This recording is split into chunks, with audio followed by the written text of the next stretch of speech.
15. marca letos smo se sredi nedeljskega popoldneva tukaj na Gunču v družinskem krogu poslovili od Stanislava Marinko, Gajštrovega ata, ki je bil vse skodi vesten posestnik, je rad pomagal tudi pri razvoju širše krajevne in župnijske skupnosti.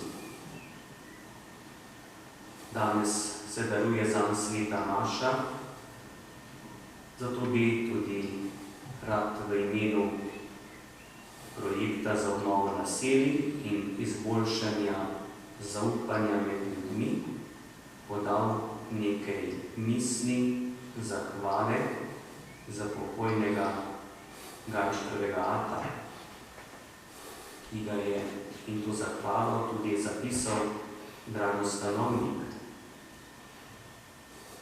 Takole pravi: še posebej mi ostaja v spominu njegovo spodbujanje k temu, da tudi sami naredimo kar največ v skupno dobro, pa ne bo to pri spodbujanju ljudem koristnih dejavnosti v domu krajanov, razvoju gasilstva, prenavljanju cerkve, urejanju poti in še kje. Tako je bil Gajštrov ata leta 1993 tudi predsednik delovne skupine za obnovo vasi, v kateri so bili tudi Zofij Marinko, Magdalena Pezdir in Štefan Rakovec. In ta skupina je tudi zbrala podatke o vseh med in po vojni pogrešanih ter pripravila tudi vse potrebno, da se je tukaj na Gunču postavilo spominsko obeležje, ki je bilo tudi blagoslovljeno leta 1993. Tako je bil tudi narejen prvi korak k spravi v Vnanih Goricah. Gajštrov ata Stanislav Marinko je s tem in še mnogimi drugimi dobrimi deli pustil za seboj lep spomin, ki nam je v spodbudo, da ga tudi mi posnemamo, da si pomagamo med seboj v dobro kraja, župnije in občine. In tako se ga spominjamo prav danes na Gospodov nebopot in upamo, da je tudi on pridružen občestvu svetih, kamor je šel Gospod Jezus Kristus na današnji praznik, ki ga obhajamo na 40. dan po veliki noči. Tako današnji praznik nosi ime v nebopot. V avgustu bomo praznovali Marino v nebovzetje. Pa bi bilo po slovensko zelo natančno pravilno, da bi rekli današnjemu prazniku v nebesa pot ali pa v nebesa vzetje Device Marije.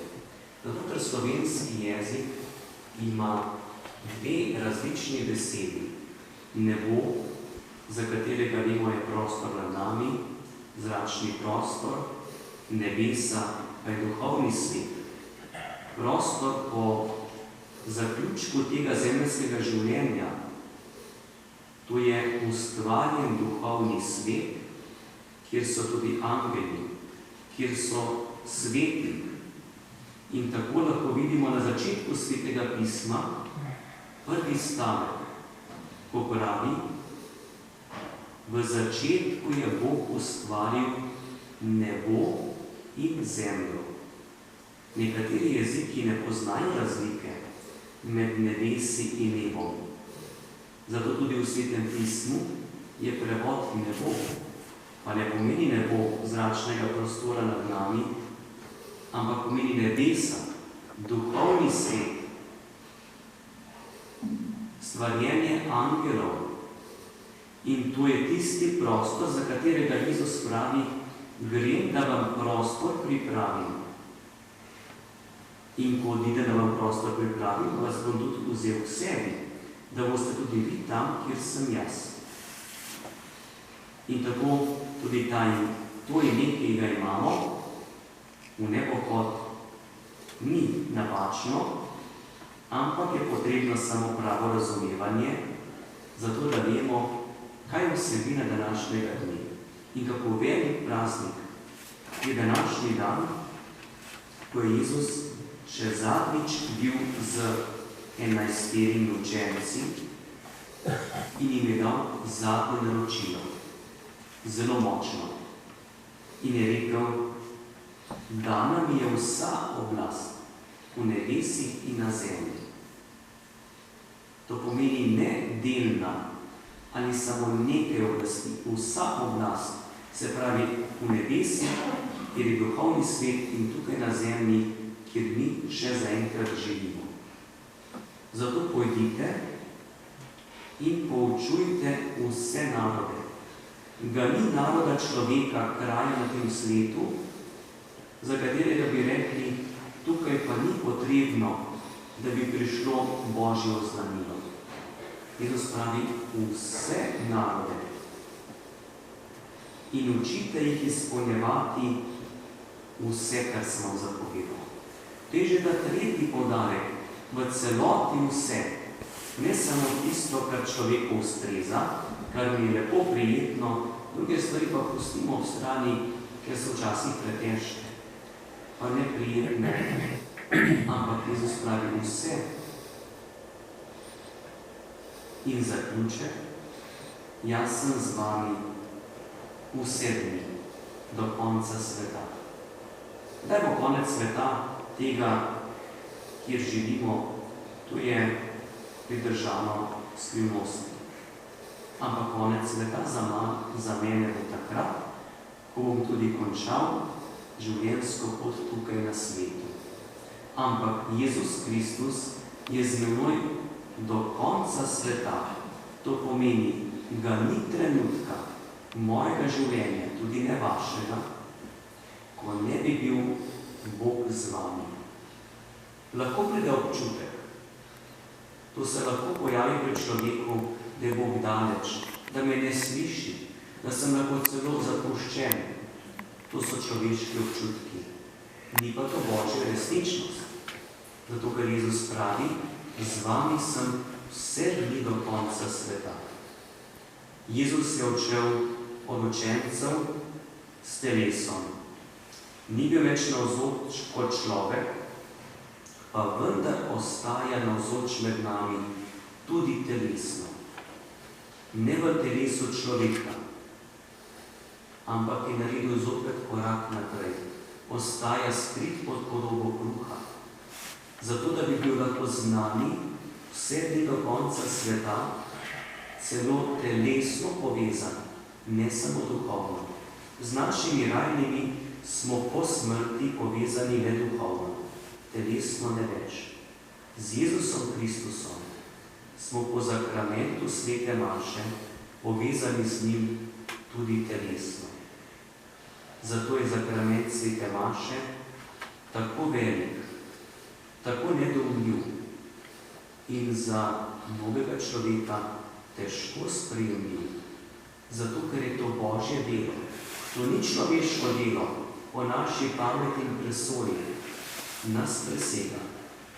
Ampak v to skrivnost lahko vstopamo samo z vero in s tisto iskreno ponižnostjo pred Bogom, da On ostaja z nami vse dni do konca sveta. V tej zavesti, v tej veri, tudi skupaj molimo veroizpoved.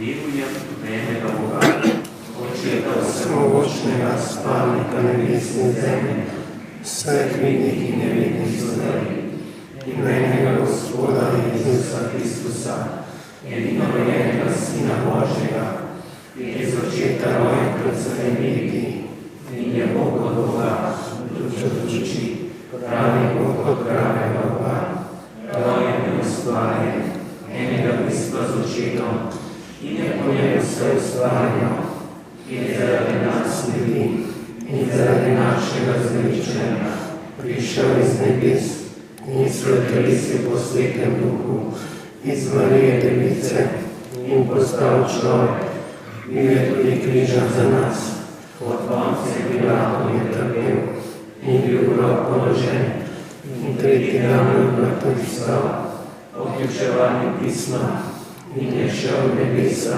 sedi na desnici očetovi in bo spet prišel v slavi soditi žive in mrtve in njegovemu kraljestvu ne bo konca.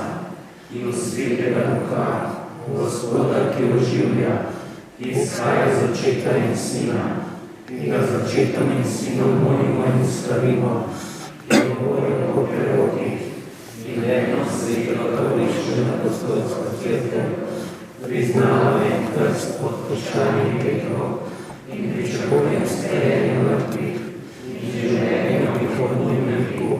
Amen. Brati in sestre, praznik Gospodovega vnebohoda, ki ga danes skupaj obhajamo, nam odkriva, kakšna bo naša zadnja prihodnost in kako se bo svet končal. Zato z zaupanjem prosimo. Gospod, daj nam duha modrosti in razodetja, da te bomo vedno bolj spoznavali. Prosimo te, usliši nas. Gospod, daj našemu srcu razsvetljene oči, da bi videli, kakšno je upanje, v katero si nas poklical. Prosimo te, usliši nas. Gospod, daj nam moči in stanovitnosti, da bomo s svojim življenjem oznanjali tvoje darili vsemu stvarstvu. Prosimo te, usliši nas. Gospod, daj nam svojega duha, da bo v naših srcih prebujal hrepenenje po prihodnjem veku. Prosimo te, usliši nas. Gospod, daj bolnim za koronavirusom zdravje, zdravnikom požrtvovalnost, vsem nam pa rešitev pred nevarnostjo. Prosimo te, usliši nas. Nebeški Oče, verujemo, da je Jezus Kristus naš odrešenik in je pri tebi v slavi. Vedno naj tudi čutimo, da je z nami do konca sveta, kakor nam je obljubil. To te prosimo po njem, ki s teboj živi in kraljuje vekomaj. Amen.